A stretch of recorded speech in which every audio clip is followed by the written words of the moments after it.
வாழ்க்கையில உங்களுக்கு வேண்டியதை சாதிக்கிறதுக்கு நீங்க ரொம்ப புத்திசாலியா இருக்கணும்னு அவசியமே இல்ல தெரியுமா? சொல்ல போனா நிறைய நேரங்கள்ல புத்திசாலியா இருக்கிறதே ஒரு பெரிய தடையா மாறிடுது. ஏன்னா புத்திசாலிங்க எதை எடுத்தாலும் அதுல இருக்கிற ரிஸ்க் என்னென்ன தப்பு நடக்கும்னு யோசிப்பாங்க. ஆரம்பிக்கிறதுக்கு முன்னாடியே ஒரு சூப்பரான பிளான் வேணும்னு நினைப்பாங்க. அவங்க எது பெஸ்ட் மூவ்னு இன்னும் யோசிச்சுக்கிட்டே இருக்கிற கேப்ல வேற யாராவது ஒருத்தர் அவங்க வேலையை ஆரம்பிச்சு முடிச்சிருப்பாங்க. அலிபாபா குரூப் எவ்வளவு பெரிய கம்பெனின்னு உங்களுக்கு எல்லாருக்குமே தெரியும். அந்த கம்பெனியோட ஃபவுண்டர் ஜாக் மாக்கு டெக்னாலஜியை பத்தியோ சாஃப்ட்வேரை பத்தியோ எதுவுமே தெரியாது. அவரு ஒரு ரெஸ்டாரண்ட்ல கூட வெயிட்டரா இருக்க தகுதி இல்லைன்னு சொல்லி வெளியே துரத்தின ஒருத்தர். அவர் எப்படி இவ்வளவு பெரிய தொழில் முனைவர் ஆக முடியும்? ஏன்னா அவர் தான் உண்மையிலேயே ஸ்மார்ட்டான பிசினஸ் மேன். புத்தியுள்ள மனிதன் எல்லாம் வெற்றி காண்பதில்லைன்னு சொல்லுவாங்க. அது ஏன்னு தெரியுமா? புத்திசாலிங்களை சாதாரணமா ஒரு ஆவரேஜ் லெவல்லே வச்சிருக்கிற 7 தப்புகள் தான் அதுக்கு காரணம். நீங்களும் ஒரு ஸ்மார்ட்டான ஆளா இருக்கிறீங்க, ஆனா லைஃப்ல ஒரு மாற்றமே வரலன்னா நீங்க இந்த 7 தவறை செஞ்சுக்கிட்டு இருக்கலாம். இன்னைக்கு இந்த வீடியோல இந்த தவறுகளை பத்தி தான் பேச போறோம். சோ ரொம்ப பேசாம வீடியோக்குள்ள போயிடலாமா? ஹலோ மக்களே, நான் உங்கள் நண்பன் நேவர்ஸ். Welcome to the channel talk series podcast. இதுல நம்ம பார்க்க போற மிஸ்டேக் நம்பர் 1, அவங்க புரிஞ்சுக்கிறதுக்கு ரொம்ப டைம் எடுப்பாங்க, ஆனா செயல்ல இறங்கவே மாட்டாங்க. புத்திசாலிங்க எதையும் டக்குன்னு கத்துக்குவாங்க, விஷயங்களை சீக்கிரமா புரிஞ்சுப்பாங்க, பேட்டர்ன்ஸை ஈஸியா கண்டுபிடிப்பாங்க, மத்தவங்களுக்கு முன்னாடியே வரப்போற பிரச்சனையை கெஸ் பண்ணிடுவாங்க. இது ஸ்கூல்லயும் ஆபீஸ்லயும் ரொம்ப ஹெல்ப் பண்ணும். ஆனா இதுவே ஒரு பெரிய ட்ராப் ஆகவும் மாறலாம். ஒரு விஷயத்தை வெறும் வார்த்தைகளால புரிஞ்சுக்கிறது மட்டும்தான் முன்னேற்றம்னு நினைக்கிறது தான் இந்த ட்ராப். நிறைய புத்திசாலிங்க சும்மா படிச்சுக்கிட்டே பிளான் பண்ணிட்டே கம்பேர் பண்ணிக்கிட்டே எப்படி ஆரம்பிக்கலாம்னு சிறந்த வழியை தேடிக்கிட்டே ரொம்ப நேரத்தை செலவிடுவாங்க. அவங்க எப்பவும் பெர்ஃபெக்டா இருக்கணும், தப்பு பண்ணிடவே கூடாது, ஏனோ தானோன்னு இல்லாம சரியான ஸ்டெப் எடுத்து வைக்கணும்னு நினைப்பாங்க. பேப்பர்ல பார்க்க இது ரொம்ப புத்திசாலித்தனமா தெரியும், ஆனா ரியல் லைஃப்ல இது அவங்கள ரொம்ப ஸ்லோ ஆக்கிடும். ஏன்னா அவங்க இன்னும் யோசிச்சுக்கிட்டே இருக்கிறப்போ வேற ஒருத்தன் அந்த காரியத்துல இறங்கி இருப்பான். அந்த இன்னொருத்தன் இவங்களை விட புத்திசாலியா இல்லாம இருக்கலாம். அவனுடைய பிளான் சுமாரா கூட இருக்கலாம், அவன் நிறைய தப்புகளை கூட பண்ணலாம், ஆனா அவன் நேரடியா களத்துல இறங்கி தப்பு பண்ணி அதுல இருந்து கத்துக்கிறான். வெறும் தியரிய படிக்காம வாழ்க்கையில பல இடங்கள்ல இதுதான் ரொம்ப முக்கியமா இருக்குது. கான்ஃபிடன்ஸை பத்தி சும்மா யோசிச்சா கான்ஃபிடன்ஸ் வரவே வராது. பிசினஸை பத்தி வீடியோ பார்த்தா மட்டும் பிசினஸை கத்துக்க முடியாது. சும்மா மண்டைக்குள்ளே வச்சுட்டு இருந்தா பேச்சு திறமையோ சேல்ஸ் பண்றதையோ லீட் பண்றதையோ எதையுமே கத்துக்க முடியாது. ஏதோ ஒரு கட்டத்துல நீங்க கேமுக்குள்ள இறங்கி தான் ஆகணும். இந்த இடத்துல தான் நிறைய பேர் ஆவரேஜ் லெவல்லே நிக்கிறாங்க. அவங்க நான் இன்னும் ரெடி ஆகல அப்படின்னு வெயிட் பண்ணிக்கிட்டே இருப்பாங்க. வேலை செய்யறதுக்கு முன்னாடி எல்லாமே தெளிவா தெரியணும்னு நினைப்பாங்க. ஆனா உண்மை என்னன்னா, தெளிவுன்றது வேலையை ஆரம்பிச்சதுக்கு அப்புறம் தான் வருமே தவிர அதுக்கு முன்னாடி வரவே வராது. யோசிக்கிறது நல்லதுதான், பிளான் பண்றதும் நல்லதுதான், ஆனா அதுக்குன்னு ஒரு லிமிட் இருக்கு. அதை தாண்டி போறப்போ அது உங்க பயத்தை மறைக்கிறதுக்கான ஒரு வழியா மாறிடும். ஏதோ சாதிக்கிற மாதிரி ஒரு ஃபீல் இருக்கும், ஆனா உண்மையா அந்த வேலையை செய்யும் போது வர்ற ஒரு அன்கம்ஃபர்டபிளான ஃபீலிங்க்கு பயந்து உங்களை நீங்களே சேஃபா வச்சுக்க இது ஹெல்ப் பண்ணும். அவ்வளவுதான். இந்த உலகம் யாருக்கு அதிகமா தெரியுதுன்னு பார்த்து ரிவார்டு தர்றது இல்ல, யாரு வேலையை ஆரம்பிச்சு சிச்சுவேஷனுக்கு ஏத்த மாதிரி மாத்தி தொடர்ந்து ஓடிக்கிட்டே இருக்கிறாங்களோ அவங்களுக்கு தான் ரிவார்டு தருது. அதனாலதான் புத்திசாலிங்க செய்யற பெரிய தப்பு என்னன்னா, ரொம்ப ஓவரா யோசிச்சு ரொம்ப கம்மியா வேலை செய்யறது தான். அடுத்ததான் மிஸ்டேக் நம்பர் 2, அவங்க தங்களுக்கு திறமை இருக்குன்றதையும் தாங்க மதிப்பானவங்கன்றதையும் கன்ஃபியூஸ் பண்ணிப்பாங்க. இங்க பாருங்க, நிறைய புத்திசாலிங்க சின்ன வயசுல இருந்தே நீ ரொம்ப திறமையானவன், உனக்கு செம பொட்டன்ஷியல் இருக்கு, சாதிக்கும் திறமை இருக்கு, நீ இதெல்லாம் அசால்ட்டா பண்ணுவ அப்படின்னு கேட்டு வளர்ந்துருப்பாங்க. இத வருஷ கணக்கா கேட்டு கேட்டு நமக்கு திறமை இருந்தா மட்டும் போதும்னு நம்ப ஆரம்பிச்சிருப்பாங்க. நாம புத்திசாலியா இருந்தா லைஃப் அதை பார்த்துட்டு நமக்கான ரிவார்டை தானா கொடுத்துரும்னு நம்புவாங்க. ஆனா ரியல் லைஃப் அப்படி இல்லவே இல்லை. திறமை இருக்கிறதுனா உங்களால ஒரு விஷயத்த செய்ய முடியும்னு அர்த்தம். ஆனா மதிப்பா இருக்கிறதுனா நீங்க செய்யற விஷயம் மத்தவங்களுக்கு எந்த அளவுக்கு கிளியரா யூஸ்ஃபுல்லா இருக்குதுன்றதுல தான் இருக்கு. இது ரெண்டும் வேற வேற. நீங்க எவ்வளவு பெரிய புத்திசாலியா டேலண்டடா செம பொட்டன்ஷியல் உள்ளவரா இருந்தாலும் அதை வச்சு நிஜமா எதையும் பண்ணலனா நீங்க அதே இடத்துல தான் ஸ்டக் ஆகி நிப்பீங்க. உங்களுக்கு திறமை இருக்குதுன்றதுக்காக இந்த உலகம் பணம் தராது. மத்தவங்களோட பிரச்சனையை தீர்க்கிறதுக்கு, வேலையை ஈஸி ஆக்குறதுக்கு, டைம் சேவ் பண்றதுக்கு, பணம் சம்பாதிச்சு தர்றதுக்கு, இல்ல மக்களுக்கு நிஜமாவே தேவைப்படுற ஒரு விஷயத்தை பில் பண்றதுக்கு தான் உலகம் பணம் கொடுக்கும். அதனாலதான் பெருசா விவரம் இல்லாத மாதிரி தெரியறவங்க கூட லைஃப்ல செமையா முன்னேறிடுவாங்க. அவங்க ரூம்ல இருக்கிறதுலே ரொம்ப மொக்கையா இருக்கிறது இவங்களா தான் இருக்கும். ஆனா அவங்க கிட்ட இருக்கிற ஏதோ ஒரு யூஸ்ஃபுல்லான ஸ்கில்ல எப்படி கரெக்டா யூஸ் பண்ணணும்னு தெரிஞ்சு வச்சிருப்பாங்க. அது ரொம்ப கிளியரா பிராக்டிகலா மேட்டரா மாத்தி காட்டுவாங்க. ஒரு புத்திசாலி பையன் எந்த டிராப்ல விழுவான்னா எல்லா விஷயத்தையும் ஓரளவுக்கு நல்லா பண்ணுவான். ஆனா ஏதோ ஒரு விஷயத்துல ஸ்ட்ராங்கா கிளியரா யூஸ்ஃபுல்லா மாறவே மாட்டான். அவனுக்கு நிறைய தெரியும், ஆனா அந்த அறிவை வச்சு மத்தவங்க நம்புற மாதிரியோ பணம் கொடுக்கற மாதிரியோ அவங்கள நம்பி வர்ற மாதிரியோ ஒரு ப்ராடக்டா மாத்த மாட்டான். அதுதான் டிஃபரன்ஸ். நீங்க ஃபியூச்சர்ல என்ன பண்ணுவீங்கன்னு பார்த்து லைஃப் ரிவார்ட் தராது நண்பா. இப்ப நீங்க என்ன பண்ணிக்கிட்டு இருக்கீங்க அப்படின்றத பார்த்து தான் தரும். சோ நான் புத்திசாலியா அப்படின்னு கேட்கறத நிறுத்திட்டு என்னால மத்தவங்களுக்கு யூஸ்ஃபுல்லா என்ன பண்ண முடியும் அப்படின்னு கேளுங்க. அந்த மாதிரி யோசிக்க ஆரம்பிச்சாலே சீன் மொத்தமா மாறிடும். மத்தவங்களோட பாராட்டு, உங்களுடைய பொட்டன்ஷியல், உங்க ஐடென்டிட்டி இதையெல்லாம் வச்சு ஓட்டுறதை நிறுத்திட்டு நிஜமாவே வேல்யூ கிரியேட் பண்ண ஆரம்பிங்க. அந்த வேல்யூ மட்டும்தான் உங்க லைஃபை அடுத்த லெவலுக்கு கொண்டு போகும். அடுத்ததா மிஸ்டேக் நம்பர் 3. அவங்க தங்களை ஒரு முட்டாள் மாதிரி காட்டிக்கிறதுக்கு ரொம்ப பயப்படுவாங்க.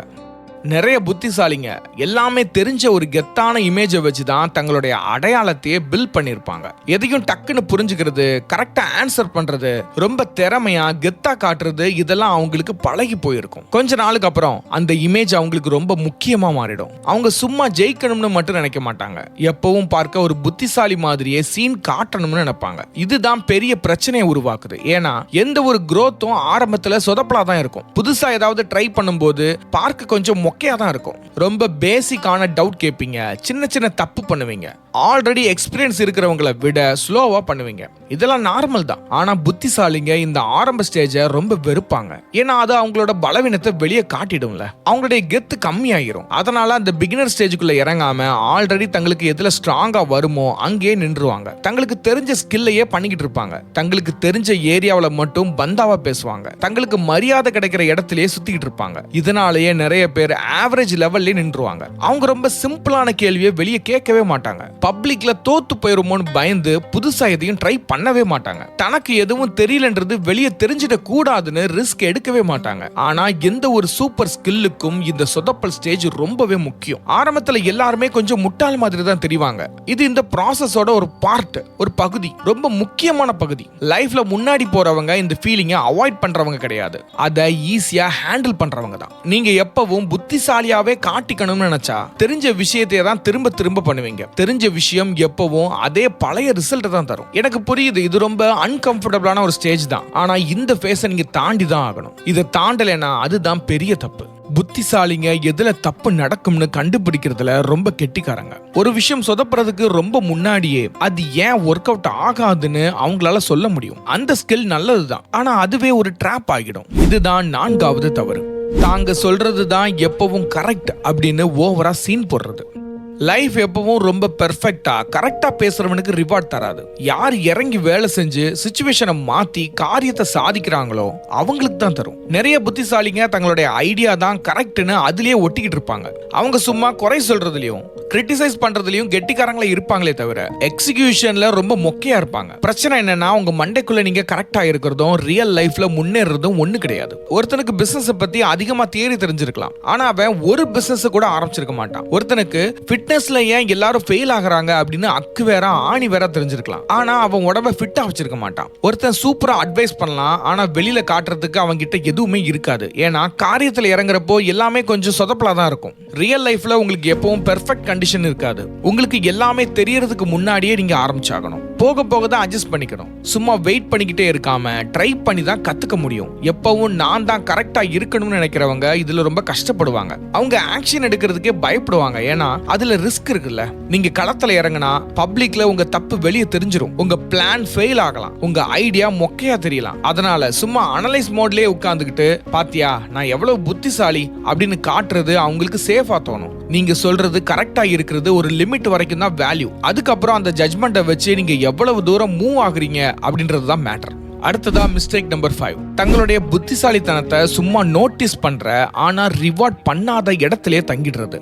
பிரச்சனை என்னன்னா வெறும் பாராட்டு கிடைக்கிறது முன்னேற்றம் கிடையாது. நீங்க அந்த ரூம்லயே ரொம்ப புத்திசாலியா இருக்கலாம், ஆனா அந்த இடத்துல உங்களுடைய அவுட்புட், ரிஸ்க், ஓனர்ஷிப் இல்ல ரியல் வேல்யூக்கு எந்த மரியாதையும் இல்லைன்னா உங்களால பெருசா எதையும் பில்ட் பண்ணவே முடியாது. சில இடங்கள்ல நீங்க எவ்வளவு எஃபெக்டிவா இருக்கிறீங்கன்றதை விட எவ்வளவு இன்ட்ரெஸ்டிங்கா பேசுறீங்கன்றதான் பார்ப்பாங்க. வேலை செய்யறதை விட சும்மா வாய்க்கிலேயே பேசுறதுக்கு முக்கியத்துவம் தருவாங்க. ரிசல்ட்டை விட பொட்டன்ஷியலுக்கு ஐஸ் வைப்பாங்க. இந்த இடத்துல தான் நிறைய புத்திசாலிங்க லாக் ஆகுறாங்க. அவங்க தங்களுடைய புத்திசாலித்தனம் வெளியே வெளியில தெரியற மாதிரி இருக்கிற ஏதோ ஒரு வேலை, ஃப்ரெண்ட் சர்க்கிள் இல்ல ரொட்டீன்ல தங்கிடுவாங்க. ஆனா அதனால அவங்க லைஃப்ல பெருசா எதுவும் யூஸா இருக்காது. அவங்க வெறும் ஐடியா கொடுக்கறதுக்கும் ஒப்பீனியன் பேசுறதுக்கும் டக்குன்னு யோசிக்கிறதுக்கும் ஃபேமஸ் ஆவாங்களே தவிர லைஃப்ல ஒரு இன்ச் கூட முன்னேறி இருக்க மாட்டாங்க. ஏன்னா அந்த என்விரான்மெண்ட் அவங்களுடைய திறமையை ஒரு பெர்ஃபெக்ட்டா மாத்துறதுக்கு புஷ் பண்ணாது. இது ஸ்கூல்ல நடக்கலாம், சில ஆபீஸ்ல நடக்கலாம், ஏன் உங்க ஃப்ரெண்ட்ஸ் குரூப்ல கூட நடக்கலாம். அங்க கிடைக்கிற ரிவார்ட் வெறும் சோஷியல் ரிவார்டா மட்டும் இருந்தா, அதாவது மத்தவங்க உங்களை பாராட்டுறது, கெத்தா பேசுறது, நல்ல கருத்துக்களை கொடுக்கிறது, அதை வச்சு நாம ஏதோ பெரிய லெவல்ல இருக்கோம்னு நீங்க தப்பா நினைச்சிருந்தா நீங்க ஏதோ முன்னாடி இருக்கிற மாதிரி ஒரு ஃபீல் இருக்குமே தவிர லைஃப் அதே இடத்துல தான் இருக்கும். உங்க வாழ்க்கையில ஒரு பெரிய மாற்றம் வேணும்னா என்ன எங்க பாராட்டுறாங்கன்னு மட்டும் பார்க்க கூடாது. எந்த இடம் என்ன இன்னும் செதுக்குது, எனக்கு எது சேலஞ்ச் கொடுக்குது, என்னோட ரியல் வேல்யூக்கு ரிவார்ட் எது தருது அப்படின்னு பார்க்கணும். மிஸ்டேக் நம்பர் 6, ஆரம்பத்திலேயே ஓவரா ஆப்டிமைஸ் பண்றது. இப்போ ஒருத்தர் பிசினஸ் ஆரம்பிக்கணும்னு நினைக்கிறாரு. ஆனா அந்த ஐடியா ஒர்க் அவுட் ஆகுமான்னு டெஸ்ட் பண்ணி பார்க்கிறதுக்கு முன்னாடி பெர்ஃபெக்ட்டான பிராண்டிங், பெர்ஃபெக்ட்டான வெப்சைட், பெர்ஃபெக்ட்டான பிளான் வாரக்கணக்கா டைம் வேஸ்ட் பண்ணுவாரு. ஒருத்தர் உடம்ப குறைக்க பிளான் பண்ணுவாரு. ஆனா ஜிம்முக்கு போய் ஒர்க் அவுட் பண்ணாம எந்த ஆப் பெஸ்டா இருக்குது, எந்த சப்ளிமெண்ட் பெஸ்ட்னு நாள் கணக்கா கம்பேர் பண்ணிட்டே இருப்பாரு. ஒருத்தர் யூடியூப்ல வீடியோ போடணும்னு நினைப்பாரு. ஆனா ஒரு வீடியோ கூட பண்ணாம கேமரா, லோகோ, பேரு, ஸ்ட்ராட்டஜின்னு அதுலயே ஸ்டக் ஆகி நிப்பாரு. இதுக்கு பேர் தான் ஏர்லி ஆப்டிமைசேஷன். சமைக்கவே ஆரம்பிக்காத ஒரு டிஷ்ஷுக்கு உப்பு காரம் எவ்வளவு போடணும்னு இப்பவே யோசிச்சு இருக்கிற மாதிரி இது. புத்திசாலிங்க இதை ஏன் பண்றாங்கன்னா அவங்களுக்கு எனர்ஜி வேஸ்ட் ஆகுறது பிடிக்காது. ஒரு பெட்டரான வழி இருக்கும்போது நாம ஏன் சொதப்பலான ஸ்டெப் எடுத்து வைக்கணும்னு நினைப்பாங்க. அதனால ரியல் வேர்ல்டுல இறங்கி அது ஒர்க் ஆகுதான்னு பாக்குறதுக்கு முன்னாடியே பிளானை மாத்திக்கிட்டே இருப்பாங்க. ஸ்டெப் 1ல நின்னுகிட்டே ஸ்டெப் 10 எப்படி பெர்ஃபெக்ட்டா பண்றதுன்னு யோசிப்பாங்க. இந்த மாதிரி ஆரம்பத்திலே ஓவரா ஆப்டிமைஸ் பண்ணும்போது இன்னும் டெஸ்ட் பண்ணாத ஒரு விஷயத்தை நிஜமாக்குறத விட்டுட்டு அதை சும்மா அழகா காட்டுறதுக்கு உங்களுடைய எனர்ஜியை வேஸ்ட் பண்ணுவீங்க. இது உங்களை ரொம்ப நாளைக்கு ஒரே இடத்துல உட்கார வச்சிரும். நிறைய புத்திசாலிங்க ஆவரேஜா இருக்கிறதுக்கு இதுதான் முக்கியமான காரணம். அவங்க அசால்ட்டா இருக்கிறதுனால இல்ல, தப்பான இடத்துல ரொம்ப ஓவர் கேர்ஃபுல்லா இருக்கிறது தான். பாதையில நடக்கவே ஆரம்பிக்காம அந்த பாதை பெர்ஃபெக்ட்டா இருக்கான்னு செக் பண்ணிக்கிட்டே இருப்பாங்க. ஆனா லைஃப்ல ஒரு பேசிக்கான விஷயத்தை வச்சு ஆரம்பிச்சு போக போக அதை இம்ப்ரூவ் பண்றவன் தான் ஆரம்பமே பெர்ஃபெக்ட்டா இருக்கணும்னு பிளான் போடுறவனை விட எப்பவும் ஜெயிப்பான். மிஸ்டேக் நம்பர் 7, இந்த வாழ்க்கை புத்திசாலித்தனத்தால இல்ல தைரியத்தால தான் ஓடுதுன்றத அண்டர் எஸ்டிமேட் பண்றது. புதுசா எதையாவது ஆரம்பிக்கிறது, இன்னும் அதிகமா வேணும்னு கேட்கறது, பாதையை மாத்துறது, தட்டி கேட்கறது, சேஃபான ஒரு இடத்தை விட்டு வெளியே வர்றது, உங்களுடைய ஒர்க்கை பப்ளிஷ் பண்றது, உங்க கரியர்ல ஒரு பெரிய மூவ் பண்றது, இது எல்லாத்துக்கும் புத்திசாலித்தனத்தை விட தைரியம் தான் ரொம்ப முக்கியம். சொல்ல போனா இதுக்கு நீங்க கொஞ்சம் முட்டாளாகவும் யோசிக்காம ரிஸ்க் எடுக்கிறவனாகவும் இருக்கணும். புத்திசாலித்தனம் உங்களுக்கு சிச்சுவேஷனை புரிஞ்சிக்க ஹெல்ப் பண்ணும். ஆனா அந்த பயத்தையும் அன்கம்ஃபர்ட்டையும் அது போக்காது. ஏதோ ஒரு கட்டத்துல நீங்க ஆக்ஷன் எடுத்து தான் ஆகணும். இந்த இடத்துல தான் நிறைய புத்திசாலிங்க ஸ்டக் ஆகுறாங்க. அவங்களுக்கு வர்ற பிரச்சனைகள் எல்லாமே முன்னாடியே கண்ணுக்கு தெரியறதால ரிஸ்க் கம்மியாக்குற ஒரு சரியான டைம்காக வெயிட் பண்ணிக்கிட்டே இருப்பாங்க. நல்ல நேரம் வரணும், இன்னும் கொஞ்சம் ப்ரூஃப் வேணும், இன்னும் கொஞ்சம் கான்ஃபிடன்ஸ் வேணும், இல்ல கடவுள் ஏதாவது சிக்னல் கொடுக்க மாட்டாரான்னு வெயிட் பண்ணுவாங்க. ஆனா அந்த பெர்ஃபெக்ட் நிச்சயம் எப்பவுமே வராது. அந்த கேப்ல இவங்களை விட மொக்கையா இருக்கிற ஒருத்தன் பயப்படாம இறங்கி அந்த சான்ஸை தட்டிட்டு போயிடுவான். மத்தவங்க நினைக்கிறத விட இதுதான் ரொம்ப முக்கியம். யார் இன்னும் ரெடி ஆகாதப்பவே களத்துல இறங்குறாங்களோ அவங்களுக்கு தான் லைஃப் ரிவார்டு தருது. ரிஜெக்ஷன், அன்சர்டனிட்டி, கொஞ்சம் அவமானம், இது எல்லாத்தையும் தாங்குறவன் தான் எப்பவும் சேஃபா இருக்கணும் அப்படின்னு நினைக்கிறவனை விட ரொம்ப தூரம் போவான். இதுக்காக புத்திசாலித்தனம் வேஸ்ட்னு சொல்ல வரல, அது கண்டிப்பா வேணும் தான். ஆனா அது மட்டுமே போதாது. உங்க புத்திசாலி மைண்டை தள்ளி போடுறதுக்கு இன்னும் ஒரு காரணத்தை தேடிக்கிட்டே இருந்தா அதுவே உங்களுக்கு தெரியாம உங்களை பின்னாடி இழுக்கிற ஒரு பெரிய முட்டுக்கட்டையா மாறிடும். அதனாலதான் எவ்வளவோ புத்திசாலிங்க சாதாரண ஆவரேஜ் லெவல்ல இருக்கிறாங்க. நல்லா யோசிக்கிறவன் தான் ஜெயிப்பான்னு அவங்க நினைச்சிருக்காங்க. ஆனா ரியல் லைஃப்ல யாரு தைரியமா இறங்கி போற வழியில கத்துக்கிறானோ அவன் தான் ரொம்ப முன்னாடி போய் நிக்கிறான். ஏன்னா ஒன்ஸ் பேசிக்ஸ் எல்லாம் முடிஞ்சதுக்கு அப்புறம் லைஃப் உங்ககிட்ட இது உனக்கு புரியுதா அப்படின்னு கேட்கறத நிறுத்திட்டு இதை செய்ய நீ ரெடியா இருக்கிறியா அப்படின்னு தான் கேட்க ஆரம்பிக்கும். அப்போ அந்த குரலை கேட்டு செயல்படுத்துறவன் தான் வெற்றி அடைவான். இந்த 7 தவறையும் நீங்க செஞ்சுக்கிட்டு இருக்கிறீங்கன்னா லைஃப் உங்களுக்கு மாறவே மாறாது. இதை தயவு செஞ்சு மாத்திக்கோங்க.